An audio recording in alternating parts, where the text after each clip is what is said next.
আগেকার দিনের বাচ্চারা যেমন ছিল। মা রেজাল্টের সময় এসে গেল, আমি ভালো রেজাল্ট করে তুমি আমায় কি দেবে? ও হ্যাঁ, তাই তো। তোর কি চাই বাবা বল। না না মা, আমি তো মজা করছিলাম। নতুন ক্লাসের বইগুলো এগুলো তুমি আমাকে কিনে দেবে, সেগুলোই আমার গিফট। আমার সোনা ছেলে। মা আমার তো জন্মদিন চলে এলো, তুমি আমাকে কি দেবে? তোর কি লাগবে বাবা বল। মা আমার তোমাদের আশীর্বাদ ছাড়া আর কিচ্ছু চাই না। এ তো আমাদের আশীর্বাদ তোর মাথার উপর সবসময় আছে বাবা। বাবা আজকে খাবারে বেশি কিছু করতে পারিনি, ডাল ভাত আর এই যে এই নে আলু ভাজা। মা আমার ডাল দিয়ে ভাত মেখে আলু ভাজা খেতেই সব থেকে পছন্দ। এই তো লক্ষ্মী ছেলে, খেয়ে নে। আজকালকার বাচ্চারা যেমন হয়। মা আমার তো রেজাল্ট চলেই এলো, আমার ভালো রেজাল্ট হলে তুমি আমায় কি দেবে? তুই বল তোর ভালো রেজাল্ট হলে তোর কি চাই। ঠিক আছে ছাড়ো, তোমাকে বেশি কিছু দিতে হবে না, ওই শুধু ফোনটা চেঞ্জ করে দিও, ওই আইফোন 16 দিলেই হবে। কি আইফোন 16?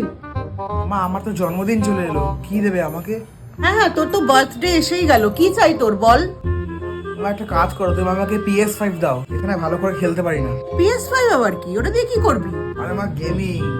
গেমিং?